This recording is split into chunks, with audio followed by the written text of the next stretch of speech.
Good morning. Welcome back to the Weekend Trucking YouTube channel. So if you've been following along, you know that today's the day we drop off the camper behind us in Meridian, Idaho. I started driving about 5-something this morning and just was in a hurry.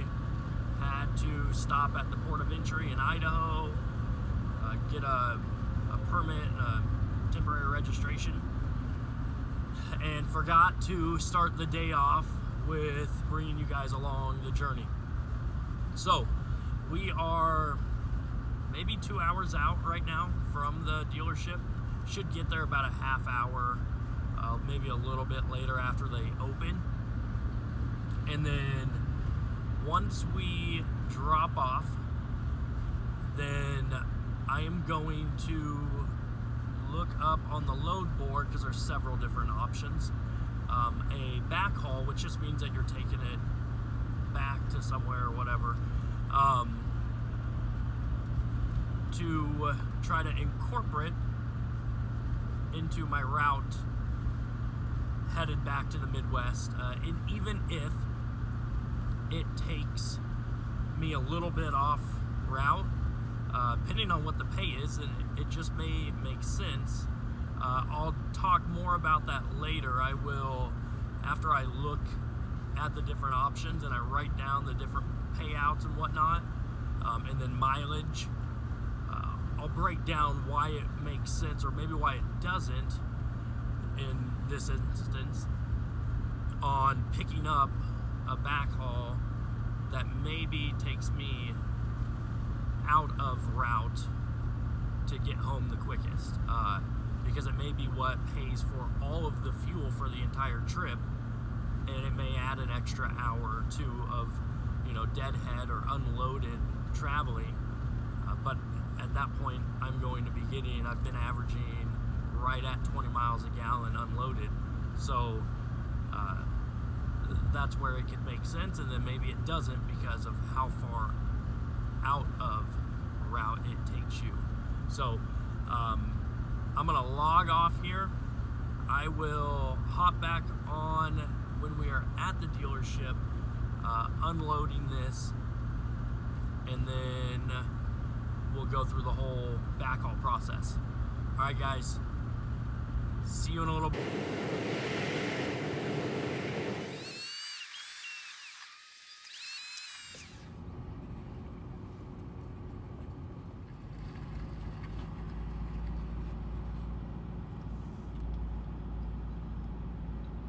So now, by the looks of it, seems like there's maybe 3 campers ahead of me, so this may be a long wait, but we take our paperwork inside and get the drop process started. Okay, so just went in to their service desk, and there's only one more that they have to check in, a lady that is ahead of me, and I thought she was going the wrong way, but that is blocked. But he was like, hey, she'll be done in 15 minutes and then you'll be up. So, fingers crossed, this could be a pretty quick check-in process, which I don't really know kind of the standard time. I've had some where it's like 30 minutes in and out, and then a lady that made notes of cupboard widths and all kinds of random things on the inside, and I just had to sit there and wait, and it was forever. But this guy seemed like he was just kind of with it.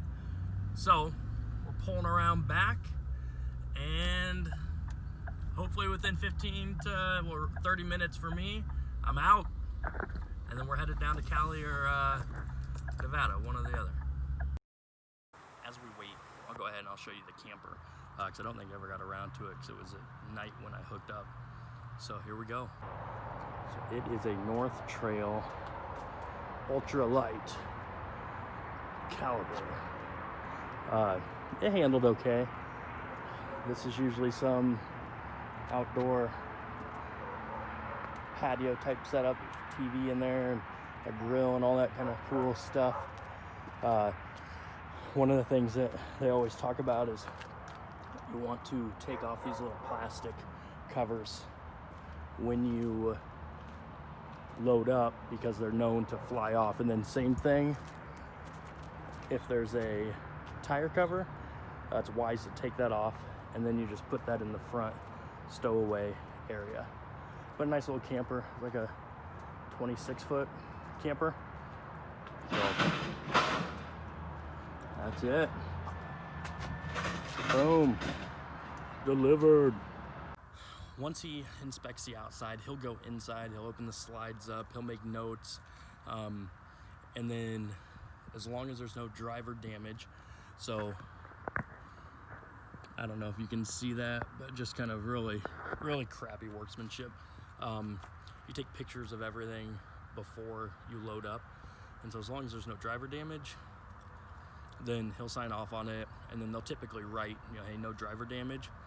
You submit it into this TransFlow app, and then depending on the time of the day, like if it's the weekend, it'll be Monday, but like this morning, I'll submit it, and then I'll have the rest of the pay in the matter of an hour or so. And then as far as like going inside and inspecting any of that, like as a driver, you don't do that. That's a big no. So I kind of like peek in when they're inspecting the inside. Like they look cool. Like they're updated looking little tiny homes, I guess. But yeah, that's it. This is a pretty easy gig. So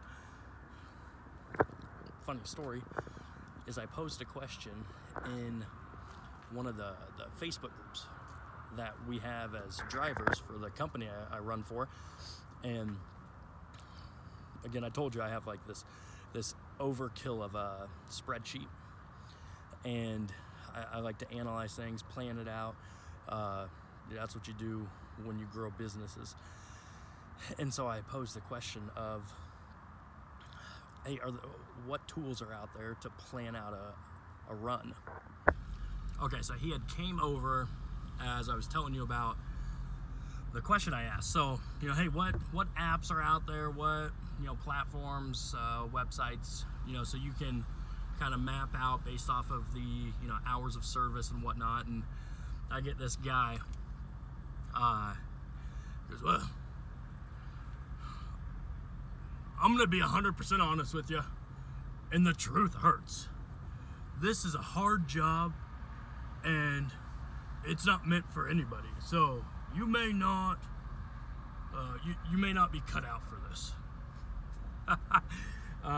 This is probably the easiest gig ever.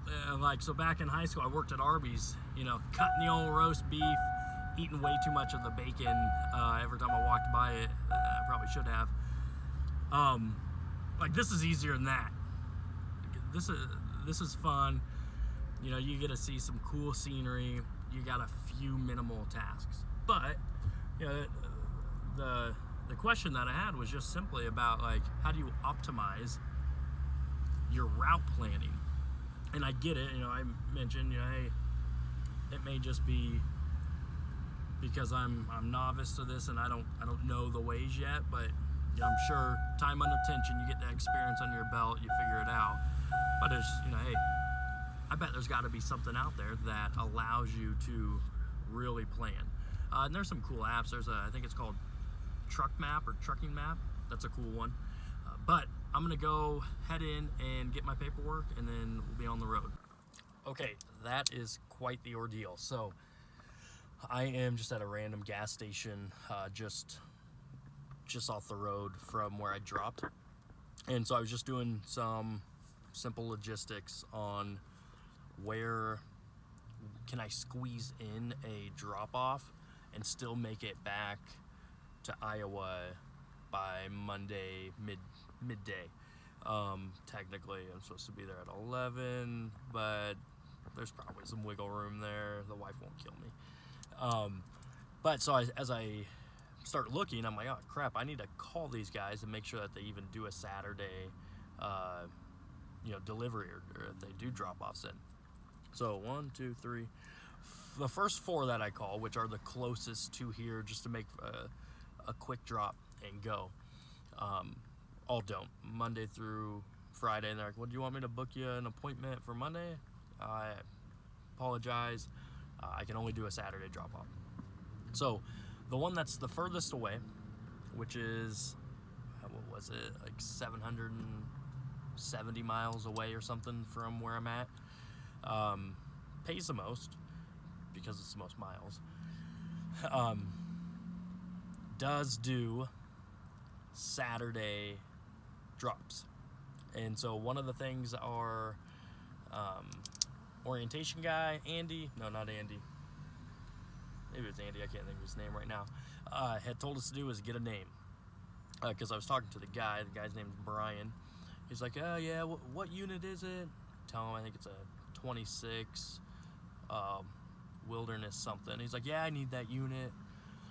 Yeah, you can drop it tomorrow. It may take a little longer. So great, because otherwise I'm screwed. But Brian said that he would take it and he would be there from 8 to 5 tomorrow.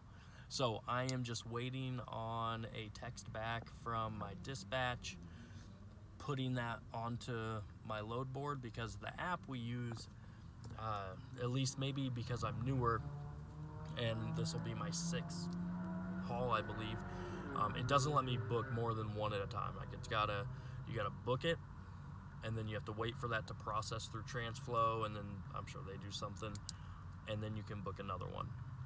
But if you reach out to someone in dispatch, they can just add it to your loads.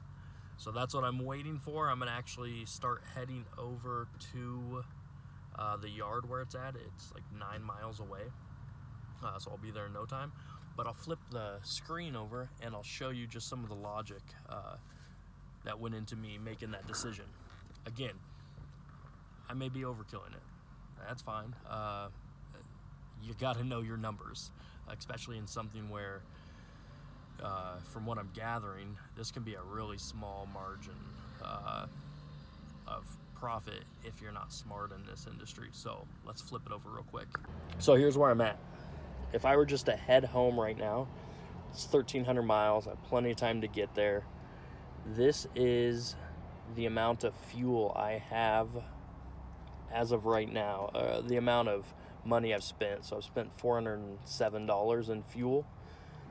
The scenario of going and picking up, dropping off, and then heading back home ends up, so total mileage, and you subtract, if I were just to head home, it adds an extra 1,000 miles. Had to cross some things out here because, again, there were not a lot that were open on Saturdays, but it adds an extra $936 to this kind of one trip, so to speak. And so for an extra 900 and some bucks, not only will that cover the additional fuel I'll have to go down there and get back, but then it still puts a little more money in my pocket. And with using the truck map or map truck app, you can see, okay, this to here to here to there. It'll tell you, how much time your trip is. I should still be able to get home. I think I'm just going to be pushing it. We'll find out. But I'm waiting on my dispatch to go ahead and push it onto my board, and we'll take it from there.